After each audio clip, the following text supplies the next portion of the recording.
On April 27th, we have a new moon in the sign of Taurus that carries a pretty conflictual energy with it. We have Mars, the god of war, opposite Pluto, the god of the underworld, a god that has to do with power and perhaps things we don't want to see. When Mars and Pluto are opposed in a chart, it can be about power struggles. And this Mars Pluto opposition is in a T square to that new moon. I'll explain what a T square is and all the energy of the new moon in the upcoming video. If you enjoy it, like and subscribe. It helps folks find me. So, the new moon in Taurus. First, I'll break down the meaning of the part of Taurus where this new moon falls. It's the first decan of Taurus, which is ruled by Mercury, the god of communication, and Venus, the goddess of love. Mercury is also about strategy and planning and thinking, and Venus is also about social justice and beauty and harmony.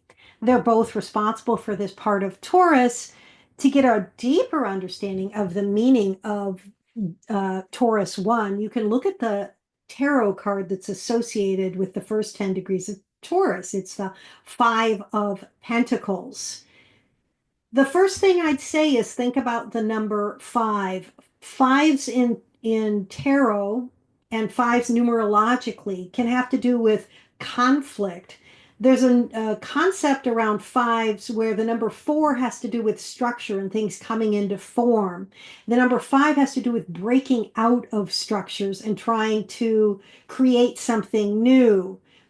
So fives also have a creative quality to them, a quintile, which is a fifth of the astrology wheel. When people have that in their birth chart, they tend to be very creative. So there can be a creative impulse behind the energy of breaking free, right? So then go to the card. What do we see? We see two people in the foreground who are clearly destitute. They're walking in a snowstorm with no shoes, forging their own path ahead. Now, it's not just one person, it's two, so there's a certain amount of community there, even in the difficult circumstances. We also see in the background a church window. You get the vibe of these people being outsiders, not feeling welcomed by old structures like the church. And yet at the same time, there's a bit of a paradox because there is a light in the window and a suggestion of some beneficial energy that may be there for folks. So people who have their rising sign, for example, in Taurus 1, people like Serena Williams and Robert Kennedy Jr. are folks that are familiar with issues of lack and maybe want to help other folks who are in circumstances where they didn't have resources. You can get a full sense of this idea of Taurus 1 having to do with sort of financial difficulties as well as the motivation to achieve, to overcome and persevere in those circumstances to build something new. You can get an idea of that from a video I just did on the first decan of Taurus. I'll drop a link below.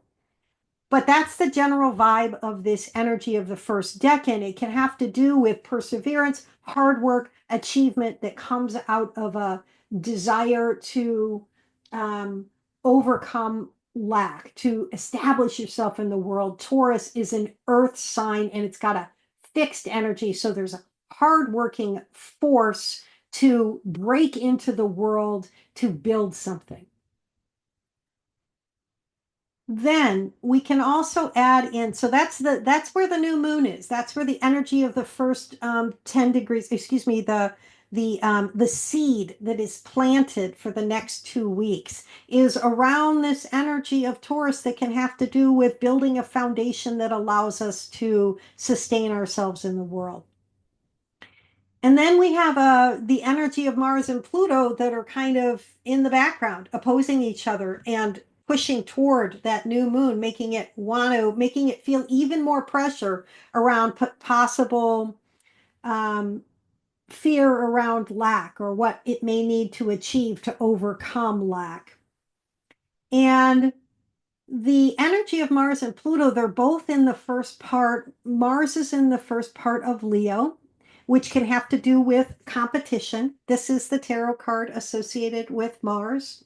It's like breaking through. Sometimes people will pull this tarot card in a reading, and it might be you're in a competitive situation at work, and you need to figure out if you're going to win or not. And then Pluto is in the first decan of Aquarius, which is also a five card, which has to do with conflict. You see all the conflict energy in this new moon built in. And this first decan of Aquarius, the Five of Swords, has to do with defeat. One side it wins over the other. So we have competition and defeat fighting it out in the background, pushing toward this new moon energy, which may have a little bit of I need to build something because I want to make sure I can survive in the world, right?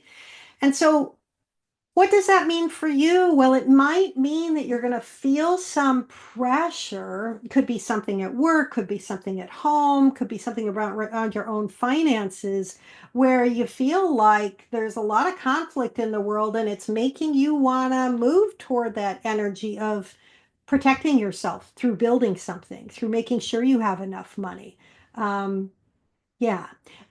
And also with a T square, the energy suggests that what can help us most in the moment of a T square transit, which is kind of what this is to move toward the other leg of the T square, which would be the first part of Scorpio, which is the Five of Cups.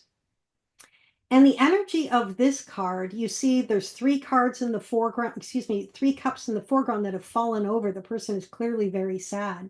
But what they don't see is the two cups that remain upright in the background. So, what may help you balance emotionally if you feel you're in the middle of a conflict right now in your life or over the next 2 weeks is to slow down and remember, grieve what you may have lost or if you've lost something, but remember the resources that remain available to you to help balance out any fear you might have. One last thing that also makes me think that it's important to slow down in this moment of the tension, right? Is that there's the Sabian symbol that's associated with the degree of this new moon is called a sleigh where there is no snow. So it's this idea of somebody has bought a sled and it's in their backyard ready to be used, but there's no snow.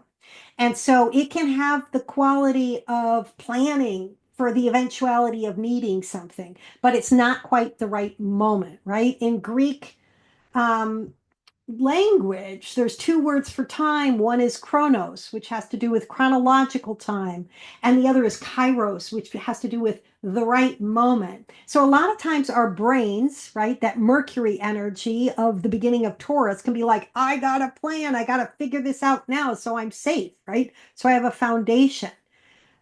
But another possibility in moments of stress and tension is to slow down and go inward, drop down into that Scorpio energy, and remember what you have available to you that will allow you to settle in and ensure any decisions you make about handling a conflict that comes up come out of a sense of being resourced, of remembering that you have resources available to you.